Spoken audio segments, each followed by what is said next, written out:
اعوذ باللہ من الشیطان الرجیم بسم اللہ الرحمن الرحیم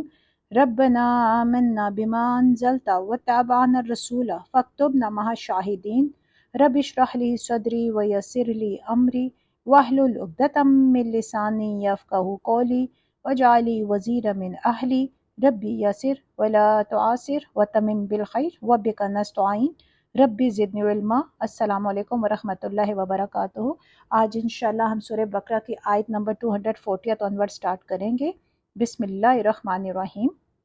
اور وہ لوگ جو فوت ہو جائیں تم میں سے اور وہ سب چھوڑ جائیں بیویاں،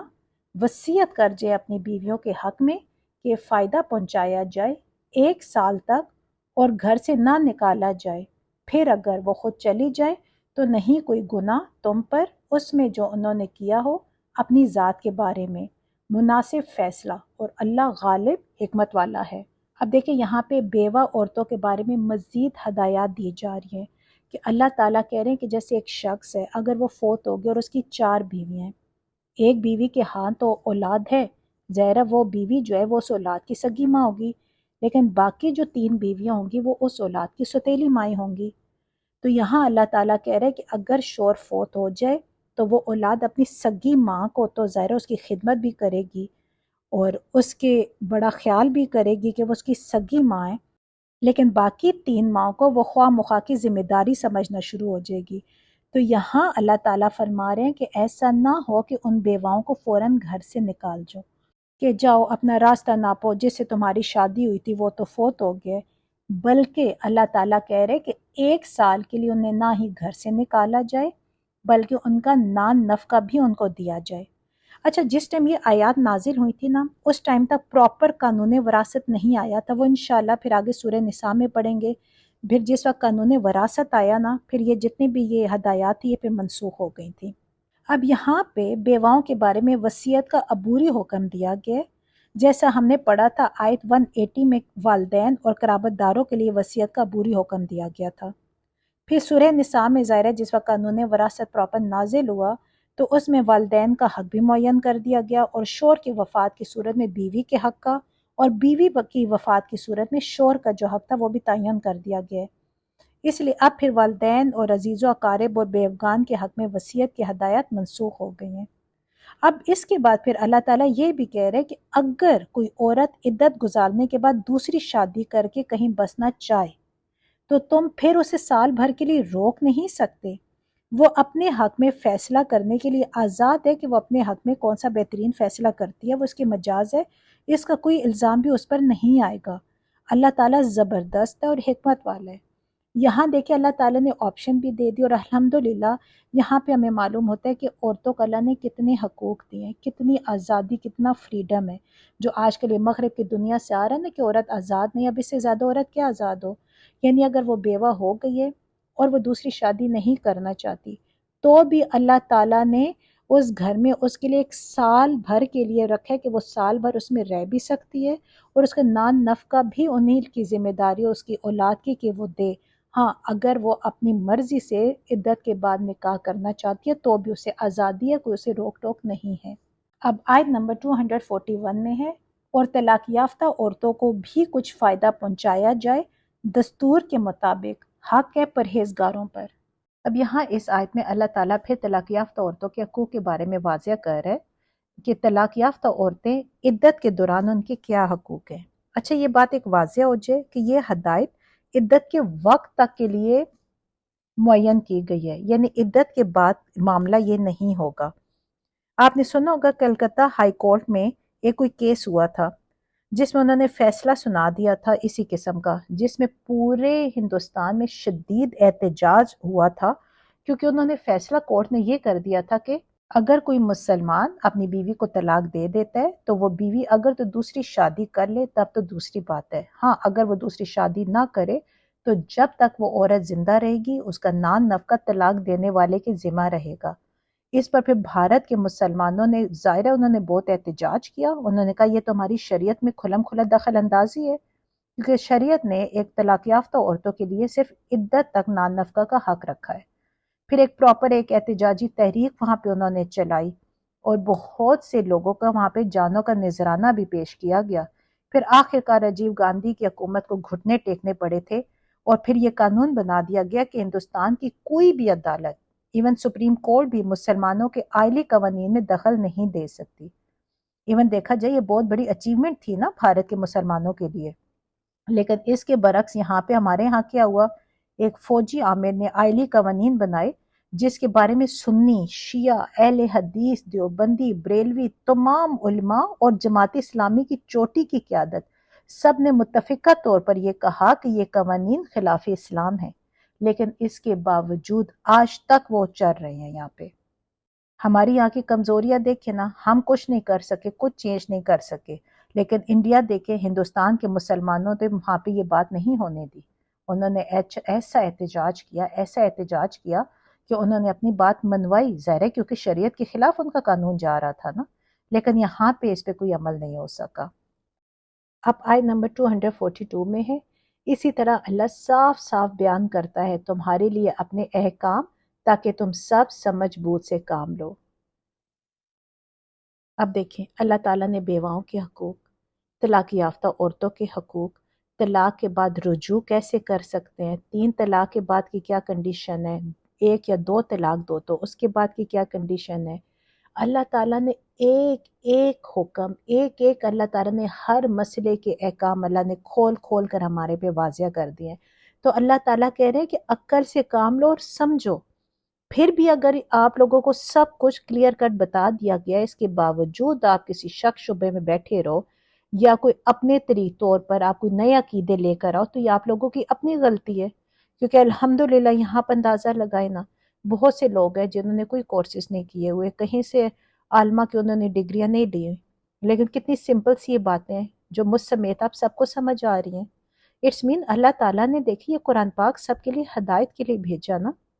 تاکہ سب اس پہ عمل کر سکیں، اس کے مطابق زندگی گزار سکیں۔ تو یہ پھر قرآن پاک اتنا مشکل کیسے ہو گیا؟ یہ الحمدللہ بالکل مشکل نہیں ہے، صرف اپنا نظریہ بدلنا چاہیے، اپنے ذہن کو کھلا رکھنا چاہیے اور کھلے دل سے اللہ تعالیٰ کا، ہم ایز اے مسلم ہم اس چیز پہ عقیدہ ہے ہمارا کہ اللہ کی ہر بات کو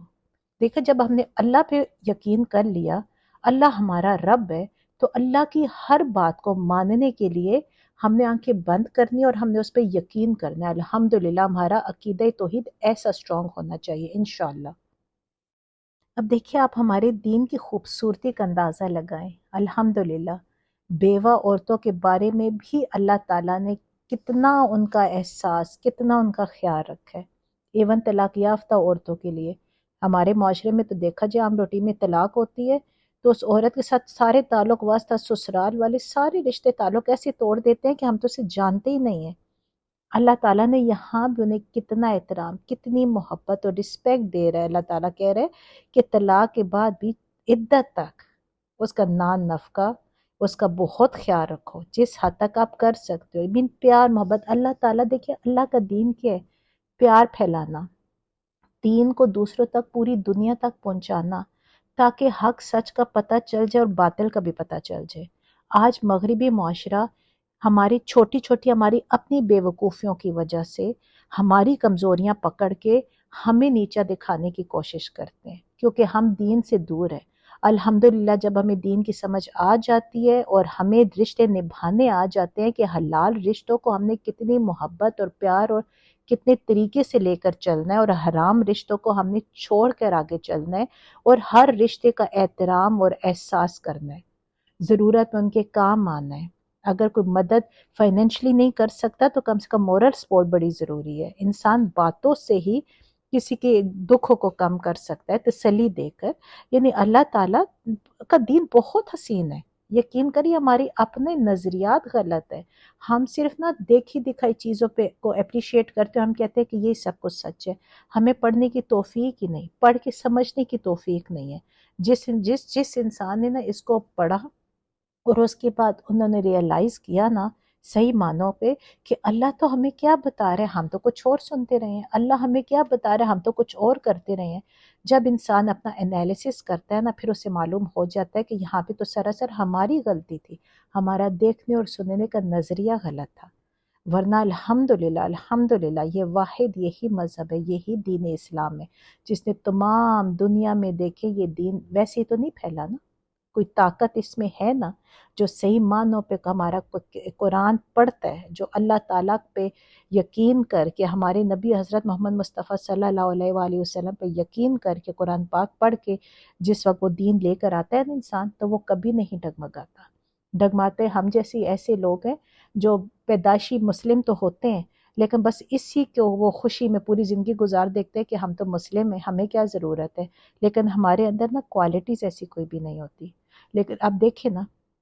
آپ نے اندازہ لگایا ہوگا، بڑی بڑی ڈاکومنٹریز دیکھی ہوں گی، بہت سے لوگ اگینسٹ چلتے ہیں اسلام کے، اور وہ اگینسٹ لکھنے کے لیے وہ اسلام کی نالج کو لیتے ہیں، اس کے نالج کو وہ سمجھ کے، قرآن پاک کو پڑھ کے، اس کے بارے میں سارا نالج جس وقت وہ اکٹھا کرتے ہیں، تو پھر انہیں ریئلائز ہوتا ہے کہ یہ تو ہم غلط ہے، یہاں پہ تو سب کچھ وہ لکھا ہوا ہے جو ریئلٹی کے قریب ترین ہے، یہی تو سب کچھ سچ ہے، اور وہ لوگ اسلام لے آتے ہیں۔ اور ایسے لوگ جو انہیں سمجھ کر اسلام لاتے ہیں نا، وہ صحیح معنوں پہ مسلم ہوتے ہیں، وہ پریکٹیکلی بھی اور پھر دوسروں کو سمجھاتے وقت بھی اسٹرانگ پوائنٹس ان کے پاس ہوتے ہیں کیونکہ انہوں نے خود اسے سیکھا ہوا ہوتا ہے۔ اب آیت نمبر 243 میں ہے کہ آپ نے نہیں دیکھا ان لوگوں کو جو سب نکلے اپنے گھروں سے اس حال میں کہ وہ ہزاروں تھے موت کے ڈر سے، تو کہا ان سے اللہ نے کہ تم سب مر جاؤ، پھر انہیں زندہ کیا، بے شک اللہ یقیناً فضل کرنے والا ہے لوگوں پر، اور لیکن اکثر لوگ شکر ادا نہیں کرتے۔ اب یہاں سے اس آیت سے ایک الگ جو ہے وہ سلسلہ شروع ہو رہا ہے۔ یہاں پہ مسلمانوں کو اللہ کی راہ میں جہاد اور مالی قربانیاں کرنے کے لیے ابھارا گیا ہے، اور انہیں ان کی کمزوریوں سے بچنے کی ہدایت کی گئی ہے، جن کی وجہ سے بنی اسرائیل جو ہے وہ زوال کا شکار ہو گئی تھی۔ اب یہاں پہ آپ تھوڑا سا غور کریں کہ اس ٹائم پہ مسلمان مکہ سے نکل چکے تھے، اور تقریباً 1.5 سال سے وہ مدینے میں رہ رہے تھے، لیکن کفار کا اتنا ظلم وہاں پہ اتنا ظلم وہ سہ رہے تھے کہ کفار کے ظلم سے تنگ آ کر وہ خود بار بار مطالبہ کرتے تھے کہ ہمیں لڑنے کی اجازت دی جائے، لیکن جب اللہ کی طرف سے لڑنے کا حکم آیا تو ان میں سے بہت سے لوگ جو وہ ٹال مٹول کرنے لگ پڑے۔ اس لیے یہاں پہ بنی اسرائیل کی تاریخ کے 2 اہم واقعات سے انہیں عبرت دلائی جا رہی ہے۔ اب یہاں پہ غور کریں، بنی اسرائیل کے جو واقع خروج کی طرف یہاں پہ اشارہ دیا گیا ہے، جس کی ڈیٹیل جو انشاءاللہ وہ سورہ مائدہ میں بہت ڈیٹیل سے آئے گی۔ وہ لوگ جس وقت مصر سے نکلے تھے تو ان کو کوئی ٹھکانہ نہیں مل رہا تھا، وہ ایک یعنی بے سر و سامان یہاں وہاں بھٹکتے تھے۔ پھر جب اللہ تعالیٰ کی رضا سے حضرت موسیٰ علیہ السلام نے ان کو حکم دیا کہ اب آپ لوگ واپس اپنے فلسطین کی طرف نکلو اور جہاد کرو، وہاں پہ جنگ کرو اور اس علاقے کو فتح کرو، کیونکہ بیسیکلی بنی اسرائیل فلسطین ہی سے بلونگ کرتے تھے نا۔ پھر بعد میں وہ حضرت یوسف علیہ السلام کے ذریعے مصر میں آئے، پھر ان کے وہ 12 بھائی تھے۔ یہ پراپر بہت ہسٹری ہے جو ڈیٹیل میں آلریڈی ہم آپ کو بنی اسرائیل کے قصے میں سنا چکے ہیں۔ اب جب بنی اسرائیل کو اللہ کی طرف سے حکم آیا تھا کہ وہ فلسطین کی طرف جائیں اور انہیں فتح کریں، تو انہوں نے بزدلی دکھا دی اور آگے بڑھنے سے انہوں نے انکار کر دیا تھا۔ ظاہر ہے ایک تو وہ غلامی کی زندگی گزارتے رہے فرعون سے پھر حضرت موسیٰ علیہ السلام نے انہیں آزاد کروایا تھا اللہ کے حکم سے، اور پھر لیکن مسئلہ یہ تھا کہ وہ آزاد تو ہو گئے تھے لیکن ان کے اندر ڈر اور خوف اسی طرح قائم و دائم تھا، اور وہ جنگوں سے ڈرتے تھے کہ ان کے اندر غلامی کا عنصر بھی بہت زیادہ تھا۔ پھر انہوں نے جس وقت انکار کر دیا تو اللہ تعالیٰ نے انہیں 40 سال اسی زمین میں چھوڑ دیا، یہاں تک کہ ایک قسم سمجھے کہ ان کی ایک نسل ختم ہو گئی۔ اب جب دوسری نسل وہیں پہ پروان چڑھی تو وہ جو کیونکہ نئی نسل تھی وہ بہادر تھی، پھر انہوں نے اللہ کے حکم سے پھر انہوں نے وہاں پہ جنگ کی اور اس علاقے کو انہوں نے فتح کیا تھا۔ لیکن جس ٹائم انہوں نے یہ جہاد و قتال کیا اور فلسطین کو فتح کیا، اس ٹائم حضرت موسیٰ علیہ السلام وفات پا چکے تھے۔ پھر یہ بنی اسرائیل نے یوشع بن نون کی سپرویژن میں یہ جہاد و قتال کیا تھا اور فلسطین کو فتح کیا تھا۔ لیکن جب انہوں نے فلسطین کو فتح کر دیا تو انہوں نے بجائے اس کے کہ ایک ہی حکومت مستحکم حکومت قائم کرتے، چونکہ وہ 12 قبیلے تھے، ہم آلریڈی پڑھ چکے ہیں، تو انہوں نے چھوٹی چھوٹی 12 حکومتیں بنا لیں۔ یہ وہ 12 بھائی تھے، ایکچولی حضرت یعقوب علیہ السلام کے 12 بیٹے تھے، حضرت یوسف علیہ السلام کے سارے بھائی تھے۔ پھر جب حضرت یوسف علیہ السلام کی وجہ سے یہ مصر میں آئے تھے تو انہوں نے وہاں پہ پھر 12 قبیلے آباد ہو گئے تھے۔ یہ پھر وہ سارا سلسلہ چل رہا ہے۔ تو یہاں بھی جب وہ فلسطین میں آئے تو انہوں نے بجائے اس کے کہ ایک مستحکم حکومت قائم کرتے، انہوں نے چھوٹی چھوٹی 12 حکومتیں بنا لیں اور آپس میں لڑتے بھی رہے۔ لیکن 300 برس کے بعد پھر یہ صورتحال ہوئی کہ جب ان کے اوپر ایک دفعہ پھر دنیا تنگ ہو گئی، ظاہر ان کے اندر اتفاق ہی نہیں تھا، اور آس پاس کی جو کافر اور مشرک قومیں تھیں انہوں نے پھر دبا لیا اور بہت سو کو ان کے گھروں اور ان کے ملکوں سے بھی انہوں نے نکال دیا۔ پھر تنگ آ کر انہوں نے اس وقت کے نبی سے کہا کہ ہمارے لیے کوئی بادشاہ یا کوئی سپہ سالار مقرر کریں، اب ہم اللہ کی راہ میں جنگ کریں گے۔ چنانچہ وہ جو جنگ ہوئی طالوت اور جالوت کی، اس کے بعد آپ سمجھے کہ بنی اسرائیل کا پراپر ایک دور خلافت آپ سمجھے کہ شروع ہو گیا جیسے۔ اب ان کے رسول تو ظاہرہ پہلے وفات پا چکے تھے، تو ان کے انتقال کے 300 برس بعد اب یہ سارا نیا سلسلہ خلافت کا ان کا شروع ہوا۔ اب اس کے برعکس دیکھا جائے تو یہ جو ہماری یہ امت مسلمہ ہے، اس کی خلافت آپ صلی اللہ علیہ وآلہ وسلم کے زمانے کے ساتھ متصل ہے، کیونکہ صحابہ کرام نے جانیں دی، خون دیا، قربانیاں دی، اور اس کے نتیجے میں آپ صلی اللہ علیہ وآلہ وسلم کی زندگی ہی میں دین غالب ہو گیا اور ایک پراپر اسلامی ریاست قائم ہو گئی۔ نتیجن کیا ہوا؟ نتیجہ کیا نکلا؟ آپ صلی اللہ علیہ وسلم کی انتقال کے بعد خلافت کا دور شروع ہو گیا، لیکن وہاں 300 برس گزرنے کے بعد ان کا دور خلافت آیا تھا، کن کا؟ بنی اسرائیل کا۔ اب اس میں بھی 3 خلافتیں جو تھیں وہ تو متفق علیہ ہیں، یعنی حضرت طالوت، حضرت داؤد اور حضرت سلیمان علیہ السلام کی خلافت، لیکن جو چوتھی خلافت میں آ کر وہ بھی تقسیم ہو گئی، بالکل اسی طرح جیسے حضرت علی رضی اللہ تعالیٰ عنہ کے خلافت کے زمانے میں عالم اسلام تقسیم ہو گیا کہ مصر اور جو شام تھی انہوں نے حضرت علی رضی اللہ تعالیٰ عنہ کی خلافت کو تسلیم نہیں کیا۔ اسی طرح فلسطین کی مملکت حضرت سلیمان علیہ السلام کے 2 بیٹوں میں تقسیم ہو گئی، اور اسرائیل اور یہودیہ کے نام سے یہ 2 پھر ریاستیں بن گئیں۔ قرآن پاک میں اب اس مقام پر طالوت اور جالوت کی اس جنگ کا تذکرہ آ رہا ہے، جس کے بعد تاریخ بنی اسرائیل میں اسلام کے غلبے اور خلافت کا آغاز ہو رہا ہے۔ حقیقت میں یہاں پہ صحابہ کرام رضی اللہ تعالیٰ عنہ کو ایک آئینہ دکھایا جا رہا ہے کہ اب یہی مرحلہ تمہیں درپیش ہے، یعنی غزوہ بدر پیش آیا چاہتا ہے، تو اب تم لوگ بھی تیاری پکڑ لو۔ اب آیت نمبر 244 میں ہے، اور تم سب قتال کرو اللہ کے راستے میں، اور تم سب جان لو کہ بے شک اللہ خوب سننے اور والا اور جاننے والا ہے۔ حضرت محمد مصطفیٰ صلی اللہ علیہ وآلہ وسلم کی جو انقلابی جدوجہد کی تحریک جس مرحلے سے گزر رہی تھی اور انقلابی عمل جس سٹیج پر پہنچ چکا تھا، اس کی مناسبت سے اللہ تعالیٰ سابقہ امت مسلمہ کی تاریخ سے بہت سے واقعات بھی بتا رہے، اور اسی مناسبت سے اللہ تعالیٰ احکام بھی دے رہا ہے، اور اللہ تعالیٰ کہہ رہے کہ اب مسلمانوں کو کہہ رہے کہ اب جنگ کرو اللہ کی راہ میں، اور خوب جان لو کہ اللہ سب سننے والا اور جاننے والا ہے، کیونکہ آلریڈی مسلمانوں پر بہت ظلم ہو چکا تھا۔ مشرکین مکہ اور کفار جو تھے وہ بہت ظلم کر رہے تھے، ایون مسلمانوں کو مکہ چھوڑ کر مدینہ آنا پڑا۔ یہاں بھی تے برتے وہ ان پہ کوئی نہ کوئی حملے کرتے رہتے، انہیں وہ نقصان پہنچاتے، انہیں تکلیفیں دیتے رہتے تھے کہ مسلمان تنگ آ چکے تھے، تو مسلمانوں کی بھی اب کوشش تھی کہ کسی طرح جہاد کیا جائے، جنگ کی جائے۔ تو بہت سے مسلمان تھے وہ تھوڑے سے ڈگمگا بھی گئے تھے جب اللہ تعالیٰ نے جہاد کا حکم دے دیا تھا۔ پھر اب اللہ تعالیٰ پراپر پرانی جو امت مسلمہ یعنی بنی اسرائیل کی جدوجہد اور ان کے جو جہاد تھے، جنگ تھی، جنگیں ہوئی ہیں، ان سب کے قصے بتا کر انہیں موٹیویٹ کر رہے کہ پہلے بھی ایسا ہو چکا ہے کہ جو پرانی امت مسلمہ تھی ان پر بھی ایسے حالات آئے، پھر لیکن آخرکار انہوں نے بھی جنگ کی تھی، کیونکہ اس کا اور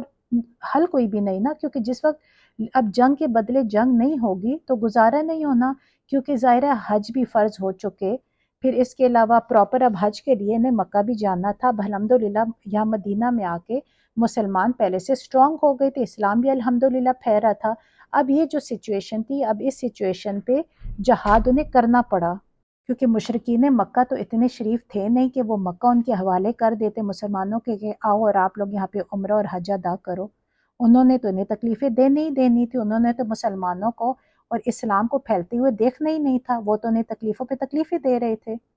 اس لیے اللہ تعالیٰ مسلمانوں کو جہاد کا حکم دے رہے، اور اللہ کہہ رہے کہ میں تم لوگوں کے ساتھ ہوں، ظاہر ہے جب اللہ کی مدد ہوگی، کیونکہ اللہ کے لیے دین پھیلایا جا رہا ہے نا، اللہ کی راستے میں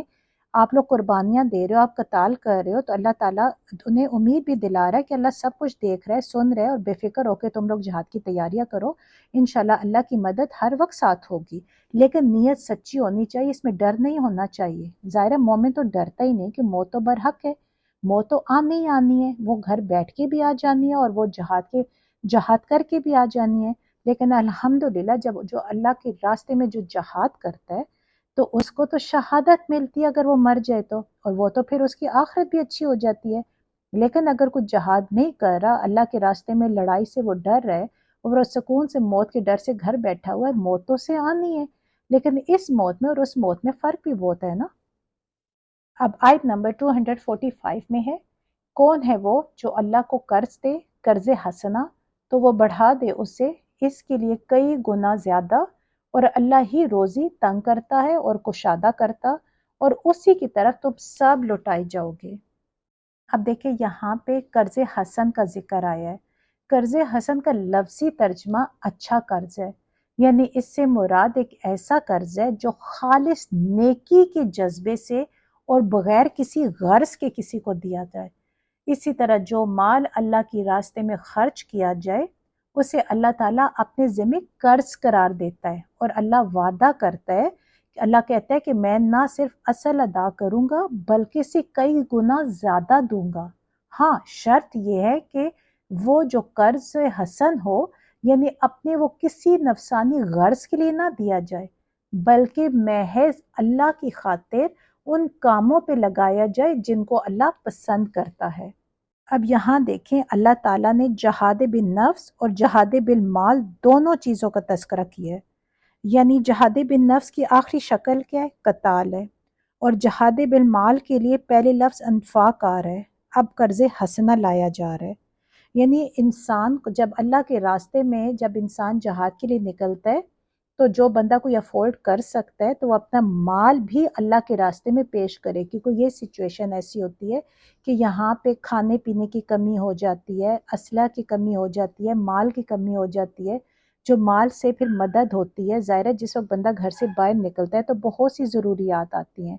تو پھر اس لیے اللہ تعالیٰ کہہ رہے ہیں کہ ایک تو جو انسان صرف اپنے لیے اپنی جان دے سکتا ہے، اور ایک وہ ہے جو انسان جان کے ساتھ ساتھ مال بھی دے سکتا ہے، تو جس کی جتنی حیثیت ہے وہ اس کے مطابق وہ جہاد میں اپنا حصہ لے۔ کیونکہ ہم نوٹس کریں نا کہ مال کی نا ایک خاص محبت ہوتی ہے، انسان اپنی مال بچانے کی کوشش کرتا ہے، لالچ آ جاتی ہے، شیطان ورغلاتا ہے، ہائے یہ تم نے مال دے دیا، یہ خرچ کر دیا تو تم کیا کرو گے، بھوکے مرو گے، اور مال کہاں سے آئے گا، کیا پتہ جنگ میں کچھ ہو جائے، کیونکہ شیطان تو وسوسے ڈالتا ہے۔ تو یہاں اللہ تعالیٰ کہہ رہے ہیں کہ روزی کو تنگ کرنا بھی اللہ ہی کے اختیار میں اور روزی کو کشادہ کرنا بھی اللہ ہی کے اختیار میں۔ اگر تم لالچ کرو گے اور اپنے رزق کو جو تمہارے پاس مال ہے اسے تم بچا کے رکھو گے اور تم لالچ کرو گے، اپنی ذاتی مفاد دیکھو گے، تو اللہ وہ بھی جانتا ہے۔ لیکن اگر تم اللہ کے راستے میں مال کو کھلے دل سے اللہ کی رضا کی خاطر خرچ کرو گے نا تو اللہ تمہیں ڈبل بلکہ اس سے بھی زیادہ دے گا، اور اللہ زیادہ برکت ڈالے گا، کیونکہ راستہ کھولنے والا اللہ ہی کی ذات ہے۔ آیت نمبر 246 میں ہے، کیا نہیں آپ نے دیکھا گروہ کو بنی اسرائیل سے موسیٰ علیہ السلام کے بعد جب ان سب نے کہا اپنے نبی سے مقرر کر ہمارے لیے ایک بادشاہ، ہم جہاد کریں اللہ کی راہ میں۔ اس نے کہا کیا ایسا ہو سکتا ہے کہ تم اگر فرض کر دی جائے تم پر جنگ، یہ کہ نہ تم سب جنگ کرو؟ وہ سب کہنے لگے اور کیا ہوگا ہمیں کہ نہ ہم جنگ کریں گے اللہ کے راستے میں، حالانکہ بلا شبہ ہم نکالے گئے اپنے گھروں سے اور اپنے بال بچوں سے۔ پھر جب فرض کر دی گئی ان پر جنگ سب پھر گئے سوائے چند ایک کے ان میں سے، اور اللہ خوب جاننے والا ہے ظالموں کو۔ اچھا یہاں اب تھوڑی سی ڈیٹیل بتانی پڑے گی تاکہ آپ کو بہت ایزیلی یہ بات کلیئر ہو جائے۔ یہ تقریباً 1000 سال قبل مسیح کا واقعہ ہے۔ اس وقت بنی اسرائیل پر عمالقہ جو تھے وہ چیر و دست ہو گئے تھے، اور انہوں نے اسرائیلیوں سے فلسطین کے بہت سے علاقے بھی چھین لیے تھے۔ سموئیل نبی تھے اس زمانے میں، بنی اسرائیل کے درمیان وہ حکومت کرتے تھے، مگر وہ نبی بہت بوڑھے ہو چکے تھے، اس لیے جو جتنے بھی بنی اسرائیل کے سردار تھے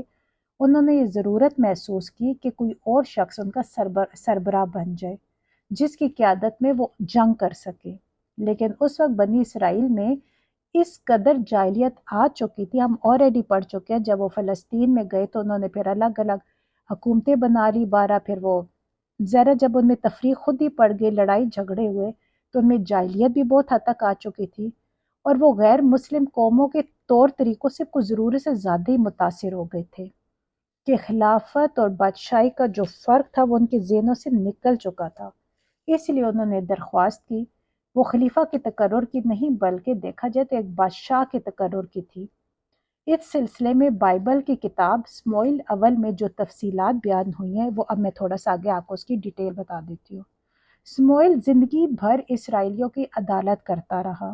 تب سب اسرائیلی بزرگ جمع ہو کر راما میں سموئیل کے پاس آئے اور اس سے کہنے لگے کہ دیکھو تو ضعیف ہے اور تیرے بیٹے تیری راہ پر نہیں چلتے، اب تو کسی کو ہمارا بادشاہ مقرر کر دے جو اور قوموں کی طرح ہماری عدالت کرے۔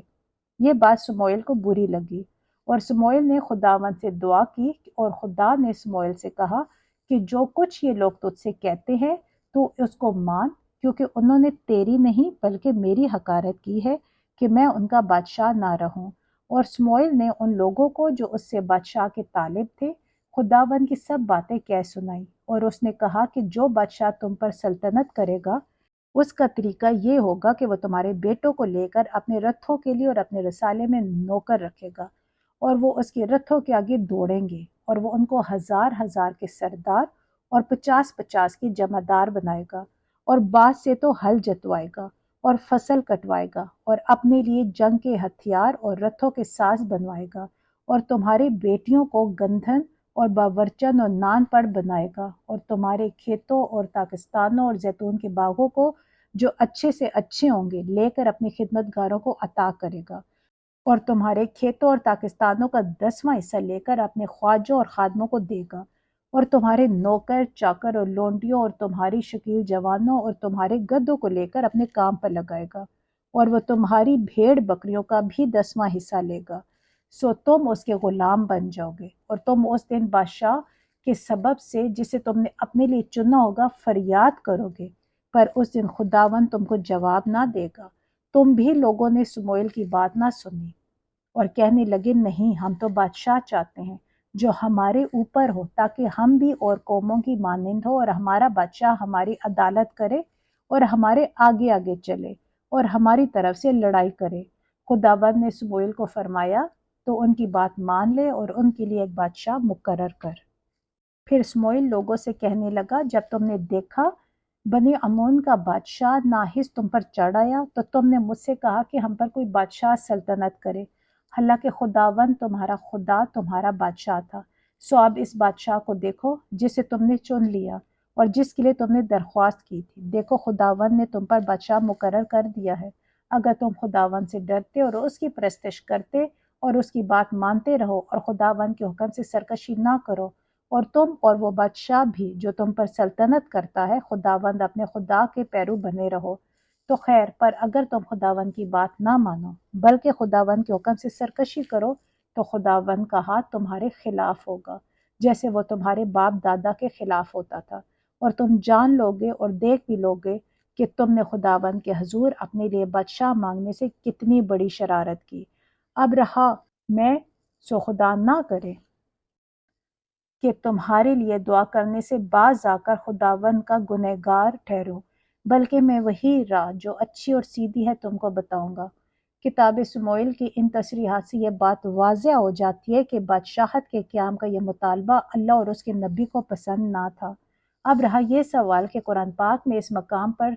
جتنے بھی بنی اسرائیل کے سردار تھے ان کے اس مطالبے کی مذمت کیوں نہیں کی گئی، تو اس کا جواب یہ ہے کہ اللہ تعالیٰ نے یہاں اس قصے کا ذکر جس غرض کے لیے کیا ہے اس سے یہ مسئلہ غیر متعلق ہے کہ ان کا مطالبہ صحیح تھا یا نہ تھا۔ یہاں یہ بتانا مقصود ہے کہ بنی اسرائیل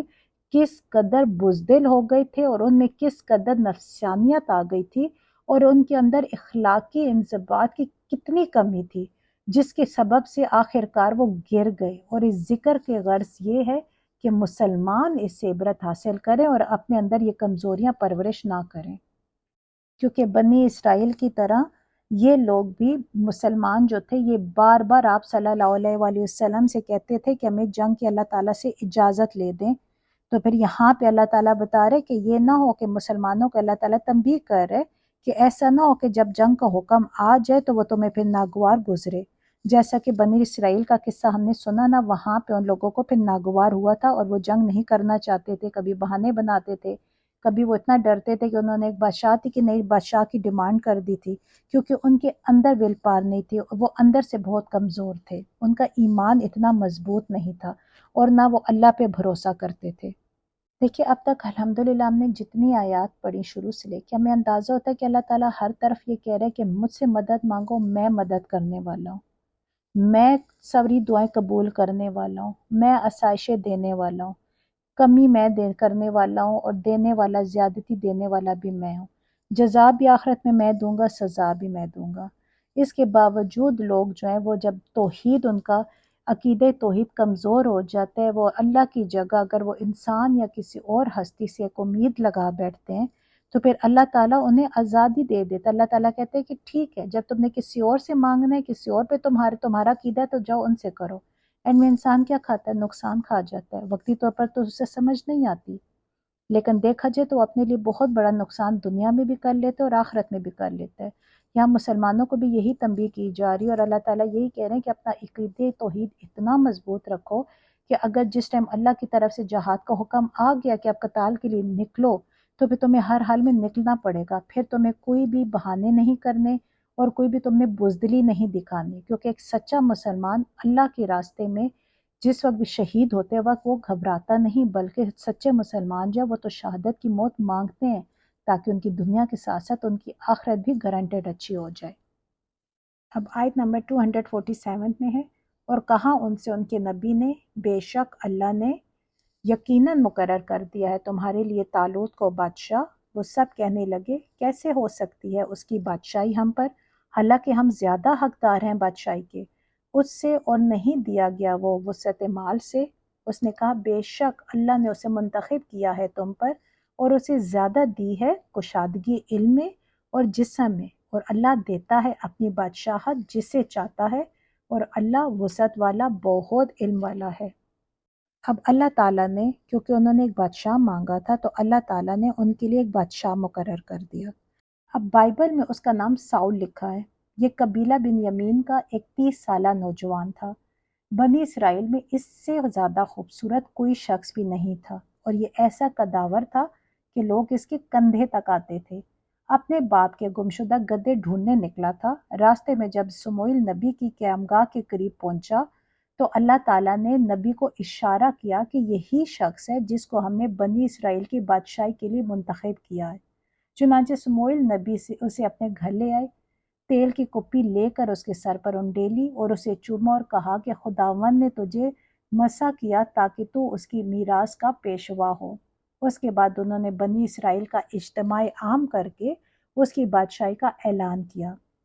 یہ بنی اسرائیل کا دوسرا شخص تھا جس کو خدا کے حکم سے مسا کر کے پیشوائی کے منصب پر مقرر کیا گیا. اس سے پہلے حضرت ہارون علیہ السلام سردار کہان کی حیثیت سے مسا کیے گئے تھے. اس کے بعد تیسرے جو مسیح تھے وہ حضرت داؤد ہوئے اور چوتھے مسیح حضرت عیسیٰ علیہ السلام. لیکن طالوت کے متعلق ایسی کوئی تصریح قرآن یا حدیث میں نہیں ہے کہ وہ نبوت کے منصب پر بھی سرفراز ہوا تھا یا محض بادشاہی کے لیے ہی نامزد کیا جانا اس بات کے لیے کافی نہیں ہے کہ انسان اسے نبی تسلیم کیا جائے. یعنی یہ چیز کنفرم نہیں ہے کہ وہ نبی بھی تھے یا صرف انہیں محض بادشاہی کے لیے نامزد کیا گیا تھا. لیکن جب سموئیل نبی نے بتایا اپنی ان کو لوگوں کو کہ اس طرح اللہ تعالیٰ نے تمہارے لیے ایک بادشاہ مقرر کر دیے طالوت، تو وہ کیا ہوا؟ وہ ڈگمگا گئے، وہ پریشان ہو گئے. انہوں نے تو بحث مباحثہ شروع کر دیا کہ وہ کیسے ہمارا بادشاہ بن سکتا ہے، ایون ہم تو اسے زیادہ حقدار ہیں بادشاہت کے، اس کے پاس تو مال بھی نہیں ہے، وہ تو مفلس ہے، اللہ تعالیٰ نے زیادہ دولت بھی اسے نہیں دی، کیونکہ ان کے معیارات یہی تھے کہ وہ جو دولت مند ہوتے تھے وہ انہیں ہی صاحب عزت سمجھتے تھے، یعنی ان کا معیار جو تھا نا وہ صرف مال ہی کی تحت تک تھا. تو یہاں پہ نبی علیہ السلام نے کہا اب جو چاہو کہو، یقیناً اللہ نے تو اس کو چن لیا ہے، مین یہ فیصلہ ہو چکا ہے، یہ اللہ کا فیصلہ ہے، ڈیوائن ڈیسیجن ہے جسے کوئی بھی تبدیل نہیں کر سکتا، اور اللہ نے اسی کو تمہاری سرداری کے لیے چنا ہے، کیونکہ دیکھو اس میں کشادگی عطا کی ہے اللہ تعالیٰ نے، کس کی؟ علم کی، اور جسم میں بھی کشادگی، مین یہ جسم کے طور پر بھی دیکھا جائے تو یہ بہت مضبوط جسم کا مالک ہے، اور اس میں علم کی بھی بہت زیادتی ہے، وہ نہ صرف قداور اور طاقتور ہے بلکہ اللہ نے اسے علم اور فہم بھی وافر مقدار میں عطا کیا ہے، تم لوگوں سے کمپیئر کیا جائے تو وہ دونوں چیزوں میں تم سے بہت آگے ہے، ایون اسے امور جنگ سے بھی واقفیت ہے، تمہارے نزدیک عزت اور سرداری کا معیار دولت ہے، لیکن اللہ نے اسے ان دو چیزوں کی بنا پر چنا ہے، ایک تو وہ جسمانی طور پر مضبوط ہے اور طاقتور ہے، اس دور میں ظاہر بات ہے اس کی بہت ضرورت تھی، اور دوسری یہ کہ اسے علم، فہم، سمجھ اور دانشوری ہے، اس میں اللہ تعالیٰ نے بہت دانش دی ہے۔ اب دیکھیے اس آیت کے اینڈ میں اللہ تعالیٰ خود ہی بتا رہے ہیں، اللہ جس کو چاہتا ہے اپنی بادشاہت دے دیتا ہے، اللہ کو اختیار ہے کہ وہ اپنا ملک جس کو چاہے دے اور جس سے چاہے اپنی طرف سے اقتدار برسے، یعنی اقتدار دینا بھی اللہ کے ہاتھ میں ہے اور اقتدار لینا بھی اللہ کے ہاتھ میں، اس کی وسعت اتھا ہے، کوئی اس کا اندازہ نہیں کر سکتا، وہ بہت بڑا علم رکھنے والا ہے، سب کو جاننے والا ہے، وہ جس کو جو کچھ چاہتا ہے اس کو وہ دے دیتا ہے، وہ علم دیتا ہے، وہ اس کو دیتا ہے علم جو اس کا مستحق ہوتا ہے، یہ صرف اللہ ہی جانتا ہے، غائب کا علم صرف اللہ جانتا ہے، اور اللہ ہر فیصلہ بہترین سے بہترین کرتا ہے، کیونکہ انسان کا نا وہ اتنا لیول ہی نہیں، انسان نا ظاہری چیزوں پہ کسی کو وہ پرکھتا ہے، اب جیسے یہ لوگ جو تھے یہ صرف مال اور دولت کی بنا پر دیکھ رہے تھے کہ یہ جو ہمارا بادشاہ اللہ تعالیٰ نے مقرر کیا ہے تو مالی حیثیت سے کچھ بھی نہیں ہے، مفلس سے تو یہ بادشاہ کیسے بن جاتا ہے، کیونکہ دیکھیے بادشاہ کے ذہن میں ہمارے بھی مائنڈ میں ایک دم یہی آتا ہے، بادشاہ وہ بادشاہ جو اربوں پتی ہے، جس کے انڈر لاکھوں لوگ جو ہیں وہ اس کے غلام میں آگے پیچھے گھوم رہے ہیں، جو دنیا کی ہر آسائشیں کر رہے ہیں، جو پیسہ جو ہے وہ سونا چاندی سکوں میں وہ کھیر رہے، وہ پھینک رہا ہے، وہ بانٹ رہا ہے، اس سے فرق نہیں پڑتا، لیکن ریالٹی میں نا بادشاہت اس کا نام نہیں ہے، بادشاہت اب اللہ تعالیٰ نے اگر طالوت کو چنا نا تو اس کی علم کی وجہ سے، ان کی طاقت کی بنا پر، کیونکہ جنگ کے لیے یہ دو چیزیں زیادہ ضرورت تھی، نہ کہ وہ دولت زیادہ ضروری تھی۔ الحمدللہ یہاں ہماری آج کی کلاس کمپلیٹ ہوئی، اللہ تعالیٰ سے دعا ہے کہ اللہ تعالیٰ کی یہ دین کے راستے میں ہماری ایک چھوٹی سی کوشش ہے، اللہ تعالیٰ اس کو اپنی بارگاہ میں قبول فرمائے، اور میرے لیے آپ سب کے لیے اسپیشل ہمارے والدین کے لیے صدقہ جاریہ بنائے، آمین۔ اللہ تعالیٰ سے دعا ہے کہ یا اللہ جی ہم میرے بولنے میں یا سمجھانے میں یا سمجھنے میں ہماری کوئی غلطی ہو گئی ہو، کوئی بے ادبی ہو گئی ہو تو اللہ تعالیٰ ہم سب کو معاف فرمائے اور ہم سب کے علموں میں اضافہ فرمائے، آمین۔ السلام علیکم ورحمۃ اللہ وبرکاتہ۔